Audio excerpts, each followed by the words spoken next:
Hello scholars, मैं हूं मोहिनी और एक बार फिर से स्वागत है आप सभी का मेरे चैनल एजुकेशन दैट इंस्पायर्स पर। सो फ्रेंड्स, आज की वीडियो में हम डिस्कस करेंगे प्रकृतिवाद और शिक्षा के बारे में। अर्थात प्रकृतिवाद क्या है और प्रकृतिवाद के अनुसार शिक्षा किस प्रकार की होनी चाहिए, ये आज हम डिस्कस करने वाले हैं। क्योंकि ये एक बहुत ही इंपॉर्टेंट टॉपिक है, तो इसमें से आपका एक क्वेश्चन एग्जाम में ज़रूर बनेगा। तो चलिए शुरू करते हैं आज का वीडियो। तो सबसे पहले आपके लिए ये जानना ज़रूरी है कि प्रकृतिवाद, जिसे हम नेचुरलिज्म कहते हैं, उसके फॉलोअर्स कौन कौन हैं, यानी कि प्रकृतिवादी दार्शनिक कौन कौन है। इसमें सबसे उल्लेखनीय नाम है रूसो का। रूसो ने ही प्रतिपादन किया था प्रकृतिवाद का। उसके बाद अरस्तु ने इनके काम को और आगे बढ़ाया। अरस्तु के बाद स्पेंसर का नाम भी हमें देखने को मिलता है। बाकी के नाम भी आप याद रख सकते हैं, लेकिन जो प्रमुख नाम है वो यही हैं, रूसो, अरस्तु और स्पेंसर। इन तीनों का कार्य इसमें उल्लेखनीय रहा है प्रकृतिवाद में। अब देखिए यहाँ पर अलग अलग स्कूल्स में क्यों डिवाइड किया गया है इन लोगों को।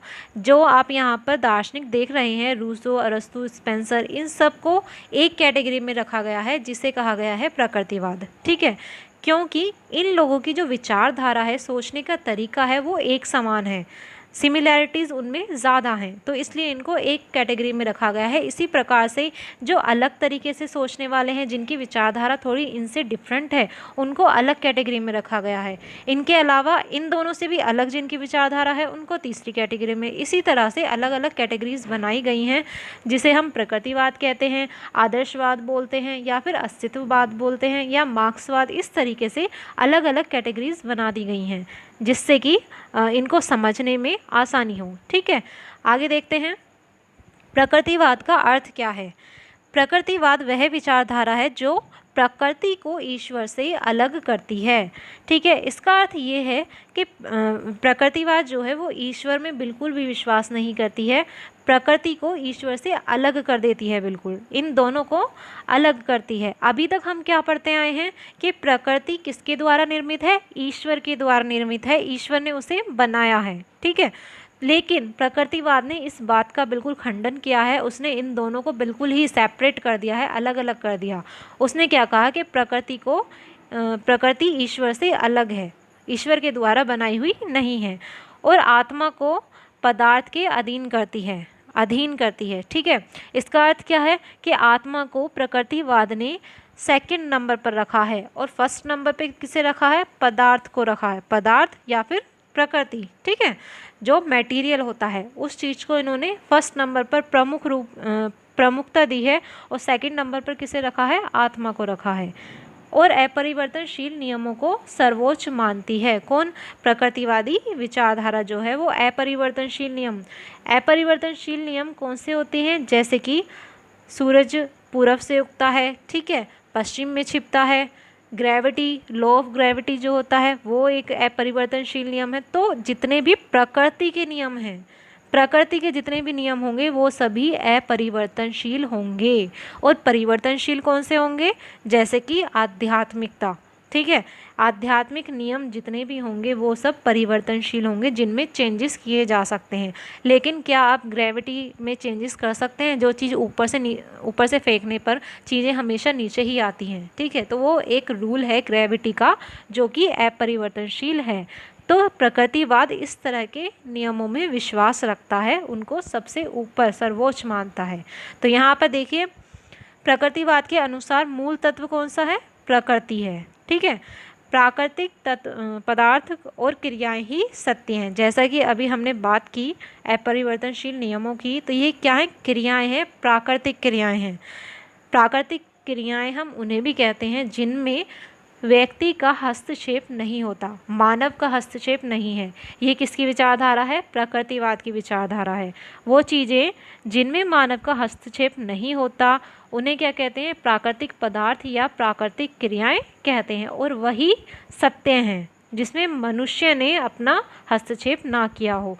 इसके अलावा इंद्रिय अनुभूत ज्ञान को महत्व देते हैं, यानी कि जितने भी हमारे 5 सेंसेस हैं उनके थ्रू जो भी हम ज्ञान ग्रहण करते हैं वही ज्ञान सबसे सही ज्ञान है। ठीक है, नेक्स्ट पॉइंट है आदर्शवाद के विपरीत विचारधारा है।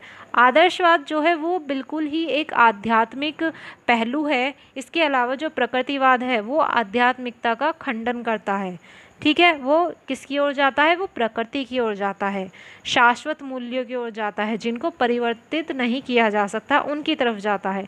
लेकिन आदर्शवाद किसकी तरफ जाता है, आध्यात्मिकता की तरफ, ईश्वर की तरफ, मूल्यों की तरफ, आदर्शों की तरफ, उनकी तरफ जाता है। ठीक है, तो ये दोनों विचारधाराएं एक दूसरे की पूरक हैं, विपरीत हैं, विरोधी हैं।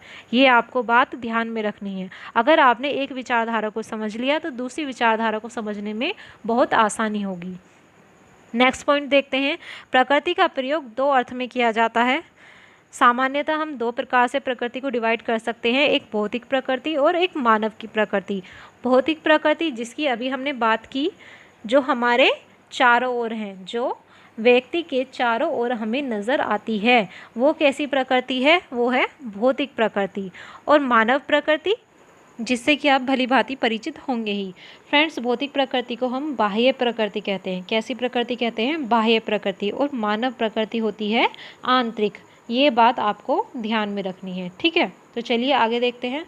नेक्स्ट है, प्रकृतिवाद की तत्व मीमांसा क्या है, अर्थात प्रकृतिवाद के अनुसार किन किन तत्वों के मिलने से इस जगत का निर्माण हुआ है, ये विश्व बना है। ठीक है, तो इसको भी हम तीन प्रकार से व्यक्त कर सकते हैं।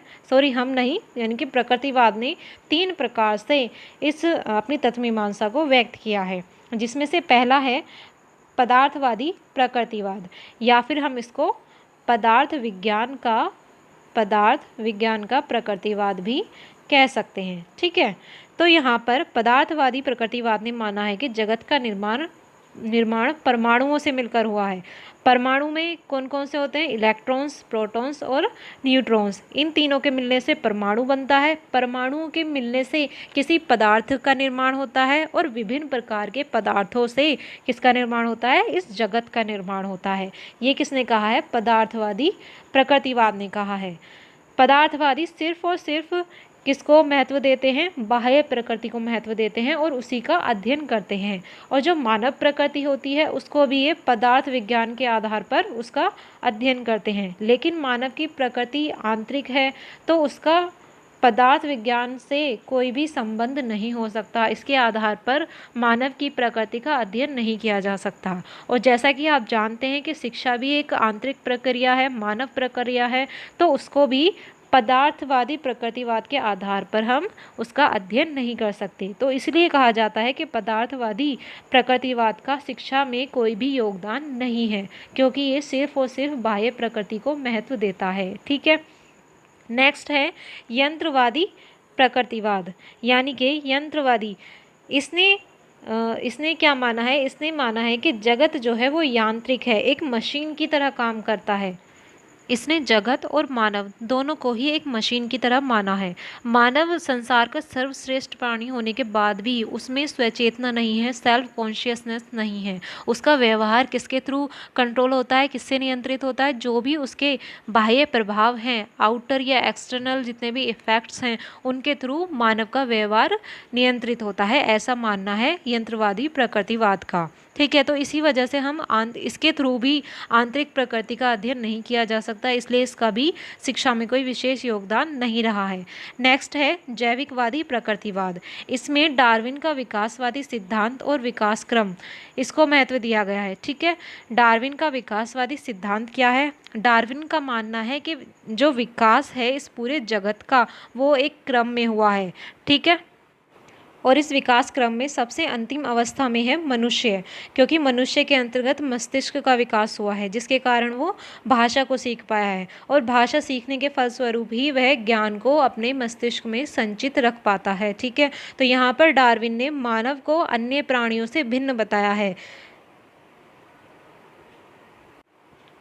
इसने आंतरिक प्रकृति को महत्व दिया है, जिसकी वजह से इसका शिक्षा में योगदान माना गया है। ठीक है, नेक्स्ट देखते हैं प्रकृतिवाद की ज्ञान मीमांसा, यानी कि प्रकृति के अनुसार कौन सा ज्ञान सत्य है और कौन सा नहीं। इसके अनुसार प्रकृति का ज्ञान ही वास्तविक है, जिसके बारे में हम अभी बात कर रहे थे कि जो हमारे सराउंडिंग्स हैं, जितने भी प्राकृतिक तत्व हैं, अब देखिएगा यहाँ पर बताया गया है आगे देखते हैं। प्रकृति का अर्थ उस रचना से है जो स्वाभाविक रूप से विकसित होती है, जिसके निर्माण में मनुष्य का कोई हाथ नहीं होता। ऐसी चीज़ें कौन कौन सी हैं? समुद्र, पहाड़, नदियाँ, आकाश, सूर्य, चंद्रमा, तारे, बादल, वर्षा, जीव जंतु, वनस्पति आदि। तो ये सब क्या है जिसमें मनुष्य का कोई हाथ नहीं रहा है, उसने इनको निर्मित नहीं किया है। ये कैसे निर्मित हुई हैं? नेचुरली, प्राकृतिक रूप से, स्वाभाविक रूप से ये निर्मित हुई हैं, इसलिए ये सब चीज़ें क्या हैं? प्रकृति हैं। ठीक है, तो इन सब का ज्ञान होना ही क्या है? वास्तविक ज्ञान है।